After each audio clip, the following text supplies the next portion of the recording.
sugsug walaal ogeysiis muhiim ah ma tahay arday u baahan inuu barto farqixinta iyo shuruucda waliba adigoo gurigaaga ama goobtaada shaqo jooga. haddaba haddii jawaabtaada ha tahay waxaa si rasmi ah noogu furmay diiwaangelinta groupka 15aad ee online-ka waana casharo duuban oo sharxan oo shuruucda wataan kuwaas ay hore uga aflixeen kumanaan arday Soomaaliyeed ee joogo daafaha dunida. koorsadan waxa ay socon doontaa muddo 2 bil oo kaliya. diiwaangelinteeduna waa ay socotaa iminkaan kula hadlay waxayna ku eg tahay 4 bisha Juun ee soo aadan. sidoo kale casharadan waxay bilaaban doonaan 5 bisha Juun insha Allah taala ka faa'iideyso. haddaba si aad isaga diiwaangelisa koorsadan waxaad la xiriirtaa lambarkan kaaga muuqda shaashada WhatsApp ama call tii aad doontoba.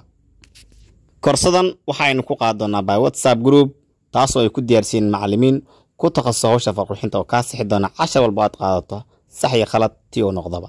gabagabada koorsada insha Allah taala waxaad awood u yeelan doontaa inaad samaysato saxiix adiga aad leedahay oo ku gaara kaasoo ku fadhiyo sharci lagana koobiyay karin insha Allah taala.